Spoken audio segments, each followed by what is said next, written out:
Então, hoje temos a grata satisfação de receber a nossa amiga e irmã Rita Tabosa, tá certo? Que é uma trabalhadora dedicada aí, ela é da área do direito, é professora, gosta muito de filosofia, é ativa nos movimentos sociais, não é isso, Rita?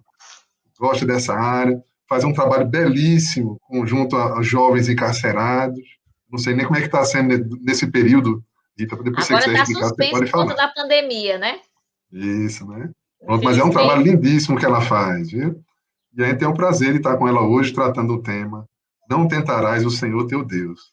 Vamos ver a visão que ela vai trazer para a gente. A gente gosta muito dela, tem uma oratória bem empolgada, e ela estuda bem, é bem embasado o que ela diz, então vale a pena conferir hoje, tá certo? Então, Rita, uma boa tarde para você. Se quiser dar umas palavras iniciais, tá? Depois a gente faz a prece e você inicia, tá certo? Ok, Alan, muito obrigada a todos, né, que compõem aí o Maria Dolores pelo convite. Me sinto muito honrada de estar com vocês aqui discutindo algumas coisas na tarde de hoje que dizem respeito ao nosso cotidiano e à nossa conduta, né? Porque é muito necessário que nós possamos pensar no processo de educação do espírito. Eu acho que isso é a coisa mais importante dentro do nosso processo reencarnatório. Verdade, muito bem, Rita. Então tá, vamos lá, estou ansioso para ouvir os comentários da nossa irmã. Vamos fazer então nossa prece, sem mais delongas, a gente passa a palavra para ela, tá certo?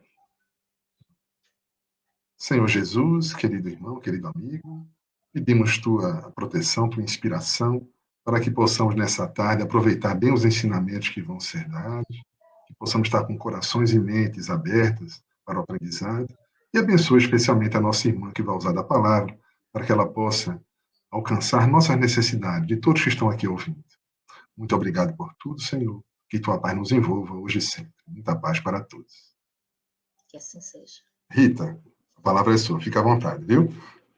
Ok, obrigada, Alan, obrigada a todo mundo que está aqui nessa tarde de hoje, né? Nesse carnaval esquisito que nós estamos, mas necessário para que nós possamos, né, melhorar a nossa condição, melhorar essa situação difícil que nós estamos passando aí dentro de um processo de pandemia. Eu escolhi um tema que, quando provavelmente alguém leu o cartaz, disse assim, mas esse tema é um tema espírita, né?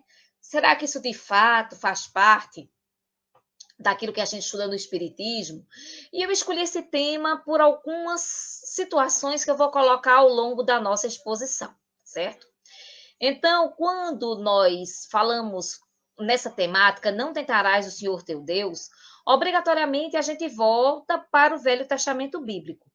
E eu já começo fazendo aqui uma observação de que, para o Espiritismo, a Bíblia não é efetivamente um livro sagrado, como é para as demais denominações cristãs. Por quê?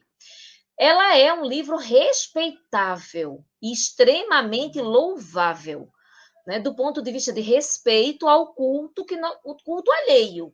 Mas o Espiritismo não trabalha com a ideia do sacro, né? O Espiritismo não trabalha efetivamente com essa ideia do maravilhoso, do extraordinário, daquilo que não é passível de reflexão, daquela verdade dogmática absoluta. Então, mas é muito comum que frases da Bíblia, frases que compõem o Antigo Testamento, elas terminam impactando tanto no Novo Testamento, como efetivamente dentro da interpretação espiritualista e muitas vezes espírita da realidade. Esse termo, não tentarás o Senhor teu Deus, é um termo que se encontra em Deuteronômio, tá? Deuteronômio constitui um dos livros do Pentateuco mosaico, né? Aqueles primeiros livros que foram escritos por Esdras e não por Moisés. Moisés é o personagem ali principal dessa parte, né, que compõe a Torá e que compõe o Pentateuco, são os 5 primeiros livros do Velho Testamento. E esse é um texto que fala efetivamente da questão do respeito ao Senhor, né?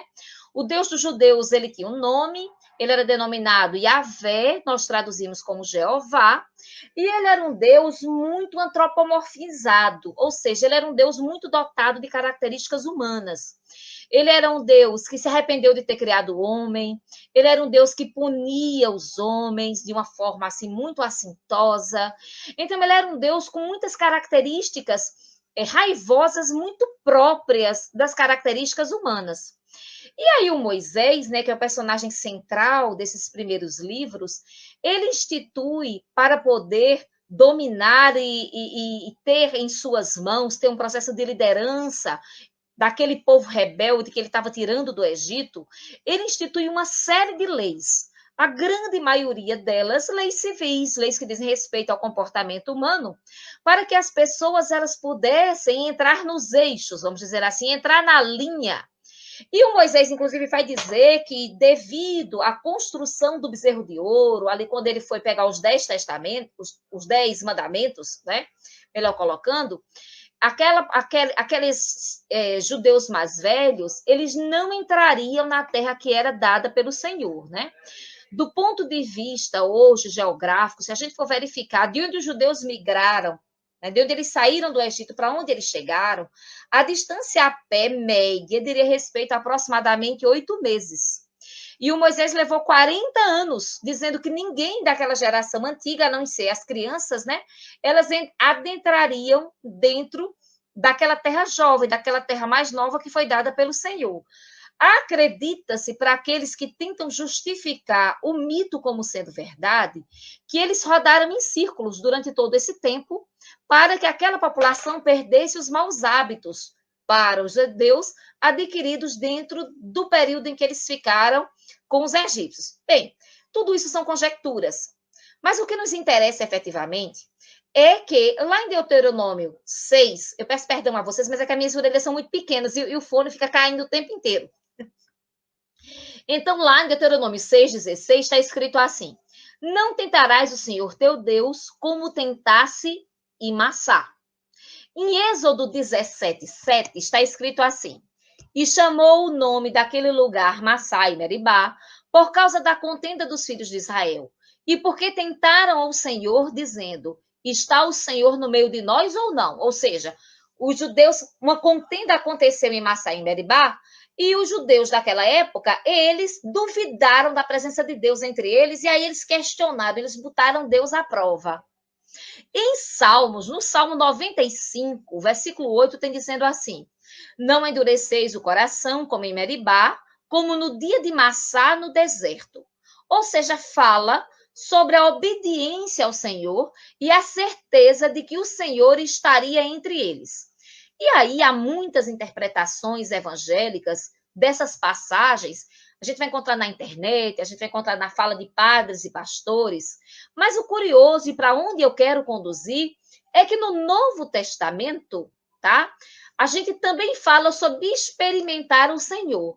Em Mateus 22:18, Jesus, em Mateus 22, fala quando os fariseus chegaram para Jesus com aquela moeda perguntando a quem deveria se pagar o imposto. E Jesus vai dizer a célebre frase: dai a César o que é de César e dai a Deus o que é de Deus. Né? Onde ele ali promove a não insurgência contra o Império Romano, como os judeus queriam. Então, lá em Mateus 22:18, está escrito: Jesus, porém, conhecendo a malícia, respondeu: por que me experimentais, hipócritas? Em Mateus 19:3, fala sobre a questão do divórcio. E Jesus diz assim, né? A passagem diz o seguinte: e vieram a eles alguns fariseus e o experimentavam, perguntando. E Jesus, mais uma vez, ele é experimentado sobre a questão do divórcio, sobre se era lícito ou não. Mais outra passagem que fala sobre Jesus ser tentado vai estar em João 8:6, no episódio da mulher adúltera, em que os judeus trazem uma mulher para ser apedrejada, e Jesus, né, ele ali inicia um diálogo, aquele célebre diálogo que ele vai dizer que é aquele que estiver sem pecado que atire a primeira pedra. Mas lá no versículo 6 está escrito: e diziam eles tentando para terem que o acusar. Em Lucas 10:25, antes de Jesus contar a parábola do bom samaritano, está escrito: e eis que certo homem, intérprete da lei, se levantou com o intuito de pôr Jesus à prova, e disseram-lhe, ou seja, do mesmo jeito que no Velho Testamento, Deus é colocado à prova o tempo inteiro, se Deus está presente, se o poder de Deus se faz presente, Jesus no Novo Testamento também é colocado à prova o tempo inteiro.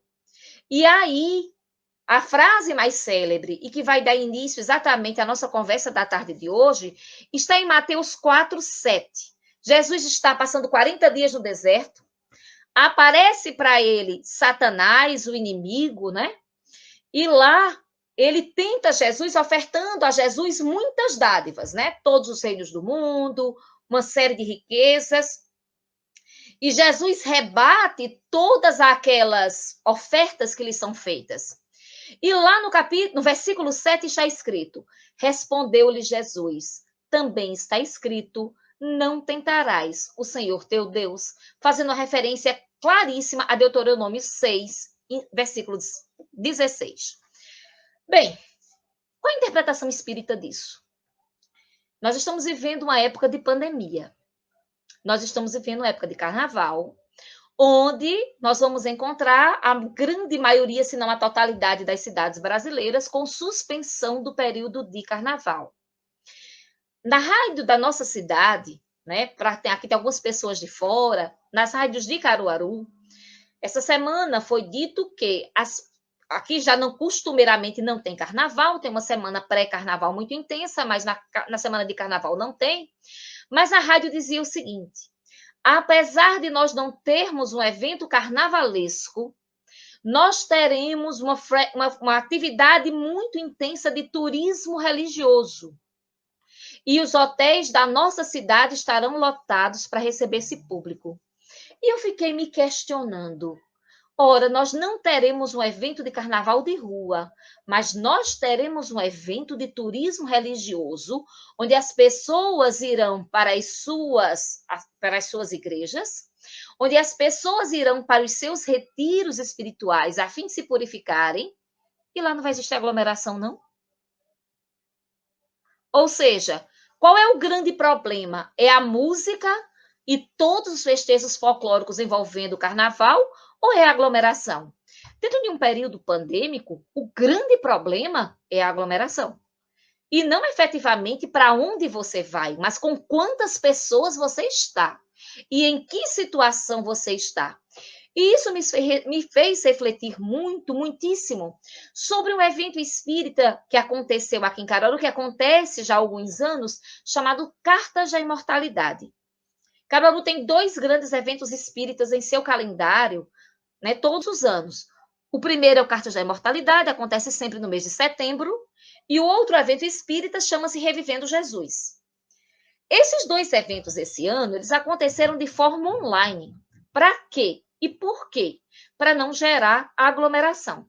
É exatamente esse o intuito, de fazer com que as pessoas pudessem desfrutar das reflexões trazidas pela doutrina espírita na segurança da sua casa. Se assim acontece, lá no Cartas da Imortalidade, houve 3 palestrantes. E nesses 3 palestrantes, os mesmos tiveram a mesma orientação da espiritualidade. E a orientação foi o seguinte: se você quiser voltar a psicografar, você voltará sozinho. Porque nós não estaremos com você, porque esse é o momento de responsabilidade.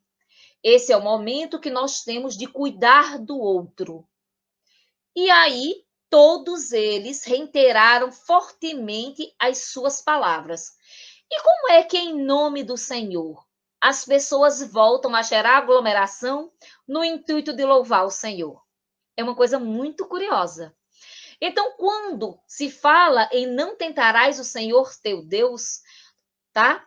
Isso é uma frase que hoje serve de muito impacto para que nós possamos refletir sobre a questão de que Deus há de me proteger de todos os males. Se assim o fosse, por que acontece coisas ruins com pessoas boas? Já pensaram sobre isso? Há alguns anos atrás, uma criança no Rio de Janeiro chamada João Hélio, era uma criança pequena. Essa criança era uma criança de classe média, cuja mãe era evangelizadora infantil de um centro espírita. Ela foi ao centro espírita fazer a evangelização das crianças, e quando ela saiu da evangelização, junto com seu filho, eles foram assaltados. As pessoas que os assaltaram entraram no carro, colocaram a mãe para fora E ela não teve tempo de retirar a criança que ficou presa no cinto de segurança. Essa criança foi arrastada durante alguns quilômetros, tá? Nos asfaltos do Rio de Janeiro. E ele veio a desencarnar por conta exatamente da brutalidade, né, das lesões, onde o carro, ao arrastar, lesionou esse menino. Essa mulher era tida como sendo uma pessoa de bem. Uma pessoa que estava fazendo bem. Uma pessoa que dedicou parte do seu tempo para poder educar as outras pessoas. Mesmo assim, o mal lhe infligiu. Várias vezes, né, Alain, eu gosto muito de falar sobre o problema do mal, porque eu acho que um problema do mal é um problema de reflexão que atinge muito a nossa sociedade. E muitas vezes a gente acha que nós somos pessoas, né, que por fazermos alguma atividade no bem, nada de ruim vai nos acontecer. Parece que a gente esquece que nós estamos vivendo em um planeta de provas e expiações, que nós temos um passado espiritual e que nós assumimos riscos quando nós tomamos determinados tipos de conduta. Entretanto, há riscos que nós assumimos que são riscos existenciais. Eu acordo, me levanto, saio de casa. Algo pode me acontecer. Esses riscos são riscos acidentais envolvidos dentro da questão da fatalidade.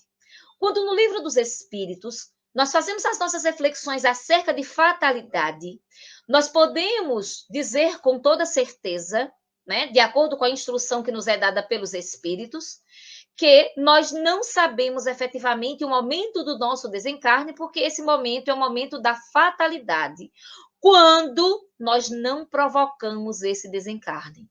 Mas quando nós lemos acerca de suicídio, a coisa muda de figura.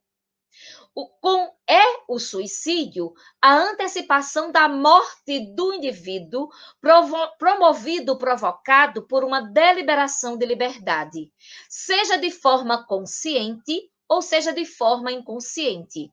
Hoje, particularmente, está fazendo 30 dias que uma pessoa muito próxima da minha família, que nós considerávamos da família, ele, por um motivo ignorado, simplesmente chegou no quintal de casa e se suicidou. De uma forma muito pensada. Ele fez toda a estratégia de suicídio, ele conseguiu uma arma e ele atirou em uma determinada posição. Ele era participante de clube de tiro e trabalhava na área de segurança pública.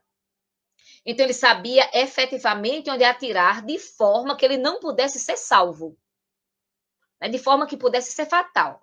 Esse é um suicídio direto, no caso dele, extremamente planejado e deixou a família desolada. A família ficou extremamente arrasada. É tanto que para as pessoas que trabalham, né, com saúde mental, dando amparo à família do suicida, as pessoas que passam por isso na família são chamadas de sobreviventes.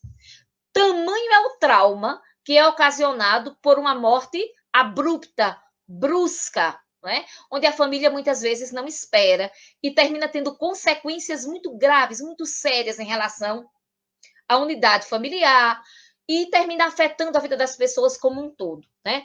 Estima-se que para cada suicídio cometido, a vida de pelo menos 6 pessoas, as 6 pessoas mais próximas daquela pessoa, fica extremamente abalada. Esses são dados da Organização Mundial de Saúde. Mas existe uma outra forma de suicídio, que é exatamente aí onde eu quero chegar, que é o que nós chamamos de suicídio indireto. O que é um suicídio indireto? Veja, quando nós reencarnamos nesse mundo, a nossa reencarnação, ela obedece a um planejamento. Nós não somos igual a batatinha esparramada pelo chão, como diz na musiquinha infantil. Nós somos pessoas que tem um planejamento reencarnatório. Então, na nossa vida, né, nós estamos ali alinhados com a família que nós nascemos, nós temos escolhas que são feitas antes do nosso processo de nascimento. As principais escolhas da nossa vida são feitas antes desse processo. O que não significa dizer que essas escolhas sejam absolutas, porque ao longo da nossa encarnação nós temos a liberdade de mudar aqui e acolá, né, as nossas deliberações. Mas em relação à quantidade de anos de vida, nós temos uma previsão de quantos anos nós precisamos passar para podermos cumprir o nosso planejamento reencarnatório. A espiritualidade, ela é extremamente, ela nos dá uma quantidade enorme de informações a esse respeito.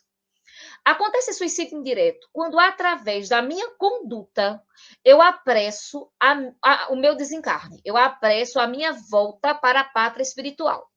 Isso pode acontecer por falta de cuidados com o meu corpo físico, né? Eu comer demais, eu beber demais, dormir pouco, trabalhar em demasia, viver uma vida extremamente voltada à falta de regramento, de uma forma geral, vai me conduzir a ter um suicídio indireto. Né? Então, imagine uma pessoa, um diabético que é apaixonado por doce, que não consegue deixar de comer doce. Né? A própria diabetes, aquela diabetes tipo 2, que você adquire por maus hábitos de vida, quer dizer, já é um indicativo de que você precisa de um freio. Tá? O ganho de peso relacionado à idade, tudo isso constitui suicídios indiretos. Mas existem os vícios, de uma forma geral, mas de uma forma mais, como é que eu posso dizer? De uma forma mais restritiva, eu vou tratar aqui sobre a questão da pandemia de Covid-19, que é algo que nós estamos tratando hoje, relacionando efetivamente a ideia do não tentarás o Senhor teu Deus.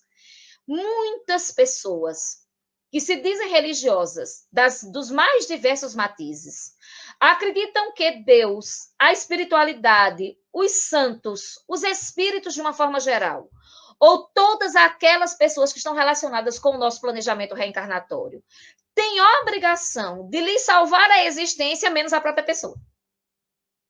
Então a pessoa vai dizer assim: eu escutei de um líder espírita, dirigente de uma casa espírita há muitos anos, há uns 50 anos, que não encerrou as suas atividades, ou melhor, não encerrou, não suspendeu de forma presencial. Agora, durante a pandemia, a seguinte situação: esse povo é muito fraco. Esse povo é um povo muito sem fé. Se tivesse fé, desculpem, se tivessem fé, teriam continuado com as atividades, porque sabiam que a espiritualidade iria proteger a essas pessoas. E essa pessoa teve uma queda, né? A casa espírita que essa pessoa é dirigente, teve uma queda enorme em relação à sua frequência. Essa pessoa, não contente de ter mantido a casa aberta, ela faz visitas às outras pessoas. Ou seja, ela lhe constrange a você deixar a pessoa entrar.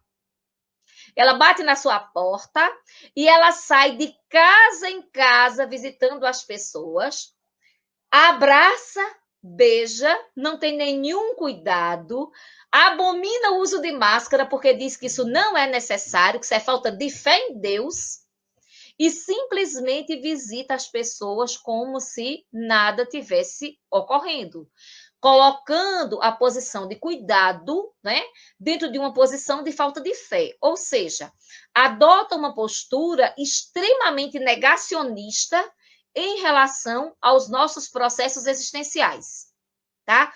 Vou tentar responder, viu, Gleiciane? Passa para o final sobre a questão da ansiedade, a tua pergunta aí. Veja bem. Então, quando nós verificamos condutas como essa, nós podemos verificar e pensar, afinal de contas, qual é o papel da espiritualidade dentro do nosso processo de auxílio. E sabe onde é que a gente chega? Nós chegamos, tá? No livro 3 do Livro dos Espíritos, no capítulo denominado Perfeição Moral. Nesse capítulo denominado Perfeição Moral, a partir da pergunta 903, nós temos uma série de questionamentos sobre um dos maiores, se não o maior, defeito humano. Esse defeito, ele é chamado de egoísmo. Na pergunta 913, os espíritos questionam: dentre os vícios, qual é o que pode ser considerado radical? E os espíritos respondem: já o dissemos inúmeras vezes. Egoísmo, dele deriva todo o mal. A minha pergunta é a seguinte: dentro de uma época pandêmica, a orientação que nós recebemos é a de ficarmos em casa. Tem gente que não pode ficar em casa, porque tem gente que trabalha em determinadas situações que não tem como parar de trabalhar. O médico tem que atender no hospital, o técnico de enfermagem, o maqueiro, a recepcionista. O vendedor muitas vezes tem que ir na rua. A pessoa que trabalha no supermercado, ela tem que trabalhar. A pessoa que trabalha na farmácia, ela tem que trabalhar. Isso é um serviço que não pode parar. Mas por que eu tenho que estar numa mesa de bar? Por que eu tenho que estar num restaurante que acabou de abrir? Por que eu tenho que estar dentro de um processo de aglomeração? Mesmo que seja para poder fazer as minhas orações. Por que eu não posso fazer as minhas orações em casa? Por que eu não posso preservar o outro? Eu faço parte de um movimento espírita, dentro do movimento espírita, chamado de espíritas progressistas. O movimento de espíritas progressistas, vou botar assim ao contrário para ver se fica, tá, gente? O movimento de espíritas progressistas é um movimento que quer retornar à racionalidade do espiritismo, como Allan Kardec assim o pensou, e acabar com toda a mística envolvendo a doutrina espírita. Por quê? Porque quando nós dizemos o seguinte, Deus é a espiritualidade, vai me proteger de todos os males e eu não preciso fazer nada, isso é mística, isso não é espiritismo. O espiritismo é uma doutrina de base racional.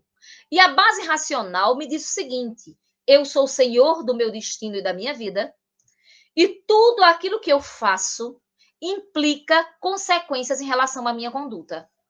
Portanto, eu sou um ser de liberdade que tomo conta da minha vida, e eu presto contas à espiritualidade e a mim mesmo em relação a tudo aquilo que eu faço. Ora, então eu não estou colocando aqui Deus na condição daquele que tem que tomar conta de mim integralmente sem que eu faça nada. O Espiritismo rejeita um preceito que é muito aceito dentro de outras denominações cristãs, que é a história da salvação pela fé. Porque na salvação pela fé eu posso ter uma vida extremamente desregrada, maluca, sem que eu tenha nenhum tipo de responsabilidade, mas basta eu levantar a mão e aceitar o Senhor que eu estou salvo. O Espiritismo não é assim, não. O Espiritismo é extremamente tiaguista. E o Espiritismo vai colocar que você é filho das suas obras. É aquilo que você faz, porque Jesus vai dizer que é pelos frutos que nós iremos conhecer a árvore. Então, é por tudo aquilo que eu apresento que eu demonstro ser quem eu sou. Portanto, eu não posso me desresponsabilizar das minhas condutas nem das minhas escolhas. Eu estou encarnado aqui nesse planeta, tenho um planejamento reencarnatório que foi elaborado pela espiritualidade para me auxiliar no meu desenvolvimento, que quanto mais evoluído eu sou do ponto de vista intelecto-moral, mais eu participo desse processo de elaboração, e tudo isso impacta no fato de, na qualidade de ser de liberdade, e eu recomendo que a gente sempre leia a Lei de Liberdade, que está lá no Livro dos Espíritos, eu sou responsável por todas as minhas condutas. Exatamente por isso, eu tenho como meta existencial combater o egoísmo que há em mim. Por quê? Porque eu tenho uma tendência brutal, tá? Uma tendência muito voltada ao nosso passado atávico, de eu querer me considerar como sendo a pessoa mais importante do universo. E não sou. Eu sou um ser que evolui individualmente, mas dentro de uma coletividade. Portanto, eu tenho responsabilidade em relação à coletividade na qual eu estou inserido. E isso é uma luta, gente. Isso é uma luta. Sabe por que é uma luta? Porque nós temos que lidar com os nossos maus hábitos, nós temos que lidar com o nosso egoísmo e com o nosso orgulho, e nós temos que policiar a nossa conduta, fazendo com que nós possamos refletir em relação a tudo aquilo que nós fazemos. É exatamente por isso que nós temos a obrigação de nos conhecer. Dentro desse capítulo intitulado Perfeição Moral, nós vamos encontrar a partir da pergunta 919, as questões que estão relacionadas ao conhecimento de si mesmo. E o conhecimento de mim mesmo é o autoconhecimento, que é algo altamente doloroso. É muito difícil eu me conhecer. É muito difícil eu olhar para o espelho da minha alma e pensar: puxa, quem eu sou? Puxa, como é que eu sou? Né? Eu costumo dizer muito centro espírita que eu frequento, eu digo, minha gente, eu tenho certeza que eu já matei gente na outra encarnação. Certeza absoluta. Por quê? Porque eu sou muito estourada. A minha personalidade é uma personalidade muito combativa. Né? Se eu fosse grega, eu dizia que a minha alma era a alma Andreia. Né? A alma Andreia é a alma guerreira. Né? Aquela alma acirrada. É da minha natureza.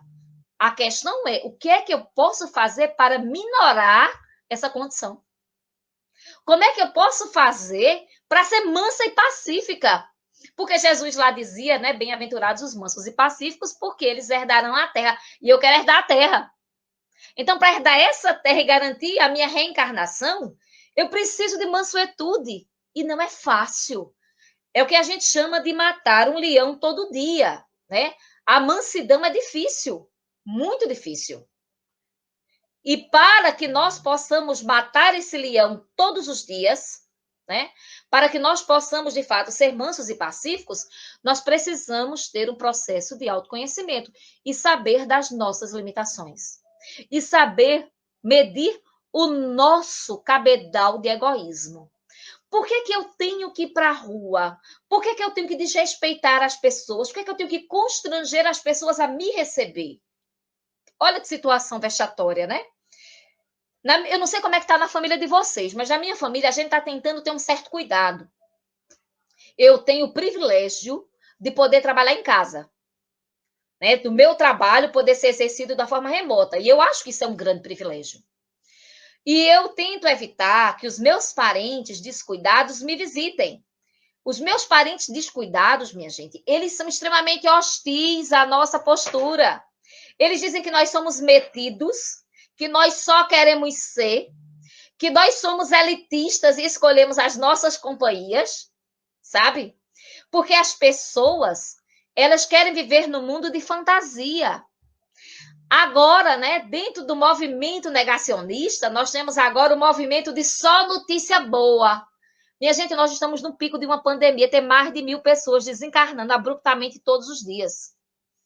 Eu recomendo para vocês assistirem um programa, quem tem a condição, né, o privilégio de ter TV por assinatura, existe um canal chamado AIE, né, EII, em inglês, da TV por assinatura, que nos domingos, às 13 horas, eles passam um programa intitulado Um Espírito no Meu Filho. É um programa que trata sobre reencarnação e mediunidade em crianças. Tá? Vale a pena assistir, porque tem casos que são muito curiosos. E dentro desse programa, nós vamos encontrar muitas crianças que têm muitas memórias de sua vida passada. Mas uma coisa que me chama muito a atenção são as crianças que desencarnaram de mortes trágicas e que reencarnaram com pouco tempo depois. Elas têm lembranças muito dolorosas desses desencarnes. Elas sofrem com terrores noturnos. E eu fico pensando, como é que vai estar a condição espiritual das pessoas que estão desencarnando por Covid-19 e que se afogam no seco? Porque a falta de ar da Covid-19 vai fazer com que as pessoas, elas dizem que se afogam no seco. E o que é se afogar no seco? É você procurar ar e o ar não vir. Eu não sei quantos aqui já tiveram crise de asma. Depois de ver, eu fiquei com crise de asma. Né? Minha mãe tem uma amiga, uma vizinha, na verdade, que ela diz o seguinte, que pensava que ficar velha era assim, somente envelhecer, né? A gente ficar assim murchando, ficar menorzinha, a pele ficar engelhando. Ela disse, eu não sabia, né? Nunca pensei que com a idade chegasse reumatismo, chegasse osteoporose, chegasse os problemas de saúde de uma forma geral. Mas eles chegam, faz parte, né, da decrepitude do nosso corpo, porque nós temos um tempo, né? Quando a validade vai vencendo, isso vai chegando. Então, depois dos 40 anos, eu comecei a ter crises de falta de ar. E é uma coisa horrível. Porque você está aqui num ambiente, mas você não consegue captar. Então, imagine quantas pessoas estão apavoradas. Quando a gente escuta, né, as pessoas que saíram de UTI, agora na pandemia de Covid-19, elas dizem, uma fala muito frequente, é o medo. As pessoas dizem que ficam apavoradas, porque elas não sabem. Muitas vezes os médicos chegam perto e dizem assim, vamos entubar. E as pessoas que são entubadas, e ali você tem toda a equipe de trabalho que tenta consolar e dizer, olhe, você não vai sentir nada, mas eles dizem, não tem como aliviar o medo. Porque você não sabe se você vai acordar e onde você vai acordar. Porque aí também entra uma questão de compreensão da existência e da forma como nós encaramos a existência. Quando você passa por uma situação dessa, e isso não é provocado, isso é uma situação. Mas quando você passa por uma situação dessa, e isso é provocado, nós caímos então naquela fala do suicídio indireto, porque eu não tive responsabilidade em relação ao nosso corpo físico. Isso me recorda muito, sabe, gente, a parábola dos talentos. Porque quando os talentos são dados para cada um dos servos em que Jesus fala, né, onde havia um rei muito rigoroso, e a um servo ele deu 10 moedas, e a outro servo ele deu 5 moedas, e a outro servo ele deu 1 moeda. O que teve 10, ele as aplicou, e quando o Senhor voltou, ele tinha 20 para entregar ao Senhor. O que tinha 5, ele as aplicou, e quando o Senhor voltou, ele tinha mais 5 para entregar ao Senhor. E o que tinha 1 moeda, ele pegou e sabia que o Senhor era rigoroso, e enterrou a moeda. E quando o Senhor voltou, ele só tinha aquilo para dar. Essa parábola dos talentos, né, mostra que o Senhor ficou extremamente insatisfeito e chamou aquele servo de indolente, de preguiçoso, de maldoso, porque ele não multiplicou nada. Os talentos podem ser dados às nossas experiências existenciais. Quando nós não promovemos um processo de crescimento espiritual, nós não temos nada para ofertar. Nada. Imagina o que é você passar de a encarnação inteira e você não tem nada para ofertar. Tu crescesse em quê, meu amigo? Em nada. É desperdício de tempo. E o desperdício de tempo cobra um preço.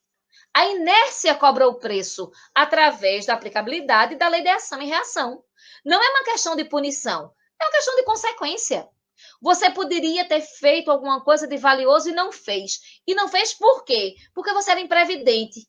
E a imprevidência é filha do quê? Do egoísmo.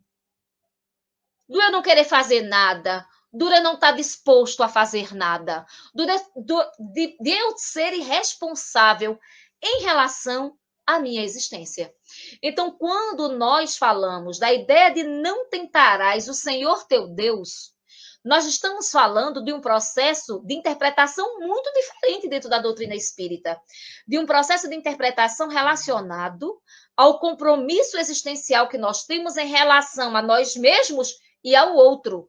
Minha mãe estava contando ontem à noite, né? Minha mãe está presente aí na nossa conversa, que ela tem uma casa de praia, e quando a coisa aqui está muito tumultuada, mas na casa de praia dela, que é uma casa bem grande, parece uma chácarazinha, quando a coisa aqui está muito tumultuada, ela vai para lá para poder se resguardar, né? Ela e meu pai.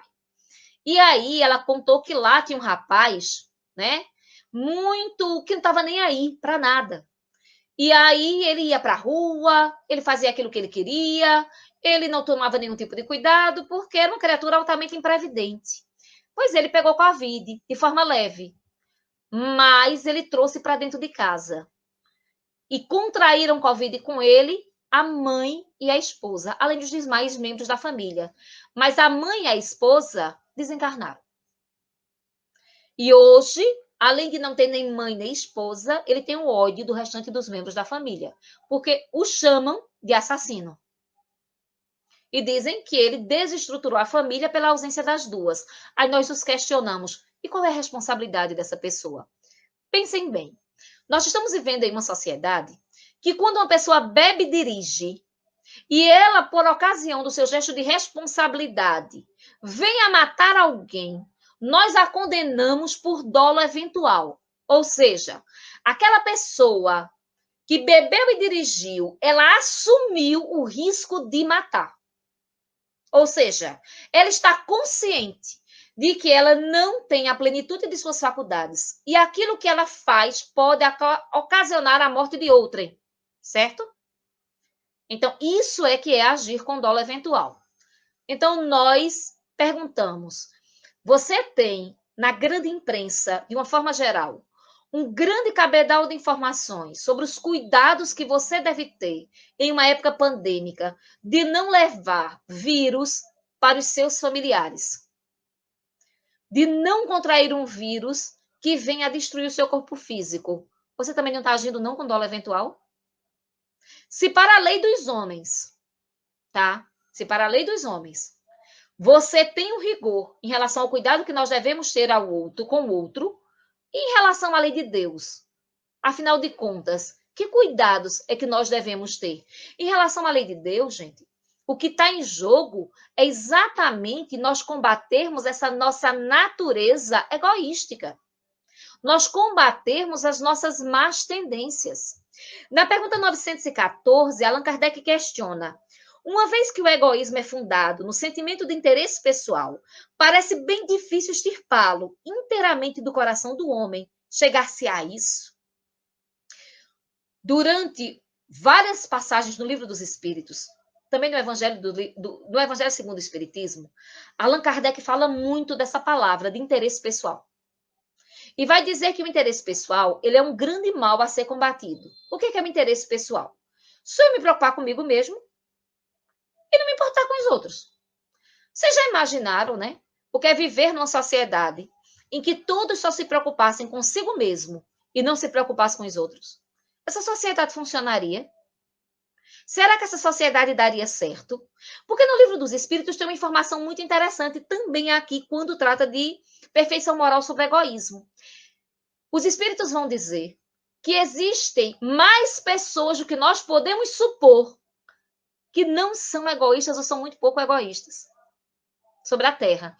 E são essas pessoas que fazem o mundo girar, no sentido do altruísmo, do cuidado ao outro, da responsabilidade. Pense bem no seu entorno. Será que não existe no seu entorno alguém que abdica sempre em favor do outro, que é generoso, gentil? Alguém que faz muito pouca questão das coisas e que sempre se preocupa em fazer a felicidade alheia? Grande parte de nós conhece alguém desse jeito. Essas pessoas não são heróis. Nem vão estar na grande imprensa como símbolos a serem seguidos. Porque nós gostamos muito de ídolos falsos, né? A nossa idolatria, muitas vezes, está em mitos altamente equivocados. E não nas pessoas reais, que têm muita coisa para nos ofertar, no sentido de aprendizado de vida e de compreensão de mundo. Mas será que o egoísmo pode acabar? Olha o que a espiritualidade responde. À medida que os homens se esclarecem a respeito das coisas espirituais, dão menos valor às coisas materiais. Além disso, é preciso reformar as instituições humanas que o sustentam e o incentivam. Isso depende da educação. Então, se nós queremos viver uma sociedade melhor, nós precisamos reformular o nosso processo educacional. Precisamos de educação. Quando uma pessoa não lava as mãos, não usa máscara, visita você e lhe constrange, ou quer visitar você e lhe constrange, isso é, antes de tudo, falta de educação. Então, a falta de educação é que vai fazer com que a maioria das pessoas elas não tenham cuidado em relação a si, nem em relação ao próximo. Então, é preciso que nós reformulemos os nossos processos educacionais. Nós estamos muito preocupados, né? Agora, os pais estão pressionando as escolas, os professores para voltar para as aulas. Tem até um programa aí de rádio muito escutado, né? Dentro de uma rádio que derrama ódio, em que, semana passada, um dos seus comentaristas dizem assim, que professor no Brasil é vagabundo e que deveria ter salário cortado. E muita gente embarca em discurso como esse. O professor fornece na escola a educação formal e social. Mas os pais têm a responsabilidade de dar outro tipo de educação, uma educação mais integral, a educação moral. Uma educação de cuidado em relação ao outro. E as instituições têm a obrigação de educar os seus membros. Educar para quê? Educar para o altruísmo, educar para a vida social, educar para um compromisso. Se uma casa religiosa, em um processo pandêmico, se recusa a ofertar aos seus membros a condição deles ficarem em casa para gerar o debate, se essa casa adota esse tipo de postura, ela não está educando os seus membros, ela está deseducando e promovendo o egoísmo. É exatamente contra esse tipo de instituição que a nossa racionalidade, o nosso bem-querer, o nosso pensar deve ir de encontro. Nós devemos, de fato, refletir sobre qual é o nosso papel existencial e o nosso papel na qualidade de espíritas. Ora, Allan Kardec, gente, além de codificador da doutrina espírita, ele é para a gente um símbolo de comportamento moral. Allan Kardec era um homem muito dedicado à sua sociedade, né? Ele era leitor e inspirado dentro do socialismo clássico de Saint-Simon, e ele tinha um trabalho social muito intenso. Ele dava aulas de graça às pessoas que não podiam pagar, de diversas disciplinas. E ele acolhia, né, na sua casa, ele acolhia, depois a sua esposa, Amélie Boudet, criou uma instituição onde ela cuidava de pessoas de rua, pessoas idosas que eram abandonadas da sua família. A Amélie Boudet era uma mulher rica, a sua esposa, e ela terminou morrendo pobre, morando na instituição que ela criou, porque ela entendia que riqueza é algo a ser distribuído. Com isso não significa dizer que o Espiritismo vai fazer uma apologia à pobreza à la São Francisco de Assis, de você abrir mão de tudo, entregar aos pobres para poder se desenvolver espiritualmente. Não. O Espiritismo compreende que você precisa, muitas vezes, reencarnar em posições sociais diferentes, mas que todo indivíduo saiba que não importa a posição que ele ocupa, ele é igual ao outro. Se o indivíduo é presidente de uma empresa, principal acionista ou faxineiro, na qualidade de pessoa humana, ele não é melhor do que ninguém. Ele pode ter mais conhecimento, ele pode ter mais poder, ele pode ter mais sofisticação, mas ele não é uma pessoa melhor do que absolutamente ninguém. Porque quando a gente busca o banimento do egoísmo, nós falamos do desenvolvimento do altruísmo e da humildade. E o que é ser humilde? Ser humilde é você reconhecer qual é o seu lugar na existência, conferindo aos demais a condição de igualdade perante você. Dentro da lei de justiça, amor e caridade, os espíritos nos colocam de forma muito clara que todos os indivíduos humanos são absolutamente iguais e que os mais fortes têm por obrigação cuidar dos mais fracos, sendo mais forte em qualquer coisa, economicamente, culturalmente, dentro de uma posição de poder, não importa. Quanto maior é o poder que uma pessoa tem, maior é o seu grau de responsabilidade em relação aos demais, tá? Maior é a sua condição de cuidar do outro. Então, essa condição, né, trazida pelo Livro dos Espíritos, nos faz refletir sobre qual é, de fato, o nosso papel do mundo. E o nosso papel no mundo, gente, é o papel do cuidado, é o processo do desenvolvimento. Por isso que a vida ela é tão preciosa. Por isso que a gente não pode encurtar a vida por responsabilidade. Por isso que cada dia ele tem que ser tão valorizado. Por isso que cada experiência ela tem que ser tão valorizada. Sabe? Porque por mais que nós sejamos espíritos eternos, ou melhor, espíritos imortais, porque eterno é aquele que durou, que não tem data inicial de existência. E nós tivemos uma data inicial de criação. Nós somos imortais porque vamos viver para todo sempre, mas para a gente é precioso demais cada encarnação, porque a gente não precisa viver dentro de um ambiente de brutalidade e sofrimento. Nós podemos viver dentro de um ambiente de harmonia, nós podemos viver dentro de um ambiente de amparo, de acolhimento e de felicidade. Nós todos que estamos aqui habitando nesse orbe, temos a obrigação de aprendermos com as nossas experiências. Sabe? A vida é muito valiosa para que a gente jogue ela fora. A vida é muito valiosa para que ela seja menosprezada. A vida é muito valiosa, seja nossa ou do outro, para que a gente não tenha cuidados com o outro. Como é que eu posso falar de caridade e amor ao meu semelhante, se eu me recuso a adotar cuidados básicos em relação ao outro, quando eu vejo espírita falando em não se vacinar, gente, isso dói na alma. Eu digo, rapaz, não entendeu nada. Quando eu vejo espírita falando, né, que tudo isso é besteira, não entendeu nada, não entendeu nada. Não conseguiu, de fato, compreender esse papel de libertação e reflexão que a doutrina dos espíritos nos traz. Esse processo de cuidar de si e de cuidar do outro. Na pergunta 916, na pergunta 915, os espíritos questionam: o egoísmo, sendo inerente à espécie humana, não será sempre um obstáculo ao reino do bem absoluto na Terra? Bem, o egoísmo é o maior dos males, mas à medida que os homens vão se educando, ele vai diminuindo. Agora, isso não é um passe de mágica. Isso é uma questão, gente, de resolução individual. Ninguém pode acabar com o egoísmo no outro. Você pode acabar com o egoísmo em você.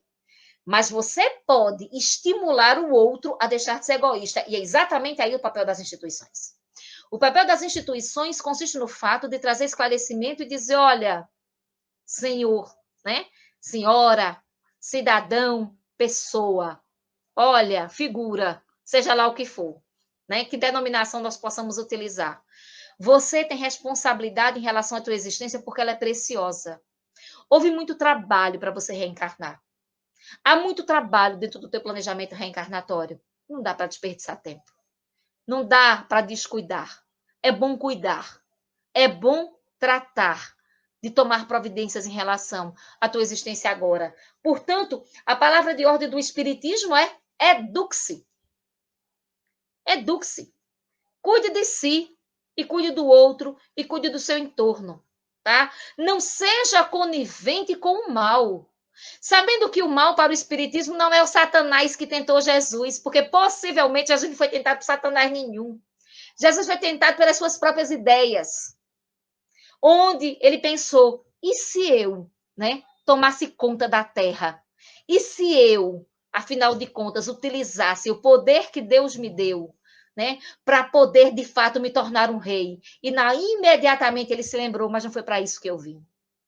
Não foi para tomar nada de ninguém, nem foi para ser mais poderoso do que ninguém. Eu vim, de fato, para poder fazer a diferença e gerar humildade. Exatamente por isso que ele é o nosso modelo e guia. Portanto, quando Jesus fala do não tentarás o Senhor teu Deus, ele está dizendo, não coloque na espiritualidade uma responsabilidade que é sua. Assuma as rédeas da sua vida e, de fato, se responsabilize por aquilo que você faz. Na qualidade de sujeito livre, você tem que utilizar a razão, pensar, e na qualidade de sujeito moral, você tem que se responsabilizar por todas as suas atitudes. Pois bem, meus amigos, eu só queria, nesses minutinhos finais, né? A Gleiciane fez uma pergunta sobre ansiedade. Veja bem, Gleiciane. Na doutrina espírita, efetivamente, no livro da codificação, não se trata especificamente sobre ansiedade, mas existe a psicologia espírita, e lá, sim, se trata sobre ansiedade. A ansiedade, ela é tratada como um problema de saúde mental, tá? Ela pode ser orgânica, ou seja, você pode vir com um processo de disfunção, ou ela pode ser gerada por um processo da forma como você encara a vida. Ansiedade significa sofrer previamente por algo que não aconteceu e que pode não acontecer. Portanto, a doutrina dos espíritos recomenda, se você é uma pessoa que se identifica na qualidade de pessoa ansiosa, procure psicoterapeuta, você precisa de psicoterapia, e procure psiquiatra, você precisa de cuidados. O corpo físico precisa de cuidados e a saúde mental também necessita de cuidados. Principalmente a velha guarda do espiritismo vai dizer que você sozinho consegue superar os seus problemas de saúde mental. Isso não é verdadeiro, certo? Nós muitas vezes precisamos de auxílio, isso não é vergonha nenhuma. A espiritualidade vai nos ajudar no processo da gente curar a nossa alma, que essa é a cura real.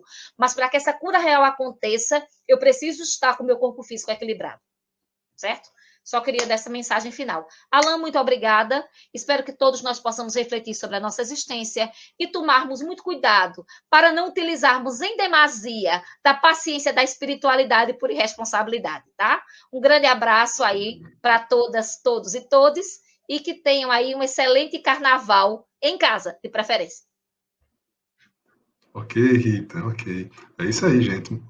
Tivemos aí uma tarde com muitas reflexões, né? Tem um material bom aí para a gente pensar, passar o restinho do domingo pensando sobre isso. Que ter fé não quer dizer que não tem que ser prudente, né? Prudência é importante para todos nós. Vamos tomar cuidado aí. Muito bom, Rita. Acho que foi bem esclarecedor. Várias pessoas comentaram aqui, tanto no Face quanto no Instagram. Aqui, Plínio, ótima palestra, obrigado. Marlene, vou até botar aqui no Face algumas para você ver, tá certo? Plínio aí, falando. Eleonora falou lá no Instagram. Obrigado, Rita, muita paz. Aqui no Face temos também, Marlene, eu amo as palestras de Rita de Cássia. Silmara Obrigada. também, olha. Gratidão, Rita. Então, assim, foi uma tarde bem produtiva para todos nós, com certeza, tá certo? Rita, eu queria te agradecer, tá certo? Pela sua Obrigada, eu é que disponibilidade de vir aqui agradeço. conversar com a gente, viu? E, assim, o bom, lógico, em meio a todo esse problema que a gente está vivendo, o lado positivo é que a gente teve que se reinventar em algumas coisas, né? E o uso da tecnologia foi uma coisa boa para todos nós, que a gente teve que ir atrás e está aprendendo, e foi bom estar podendo ampliar os espaços aí para poder refletir, atingindo pessoas até em outros estados, né, que até não teria essa condição. Então, Rita, muito obrigado, viu? Vamos fazer a prece de encerramento, nosso tempo está acabando no Instagram, rapidamente a gente encerra. Um abraço para você, para Romão e todos do Joana de Ângeles, viu? Obrigada a vocês também, todos que fazem a Maria Dolores, todos que nos acompanharam, muito obrigada aí. Senhor Jesus, muito obrigado, mestre, por essa oportunidade de reflexão, que possamos realmente pensar direitinho e nos comportarmos com cuidado, tirando o melhor proveito das situações, mas sendo responsáveis. Muito obrigado por tudo, que tua paz nos envolva hoje e sempre. Muita paz para todos. Assim seja. Que assim seja. Muito obrigada. Tchau, gente. Pessoal, Boa tarde. Bom até a carnaval. próxima. Tchau.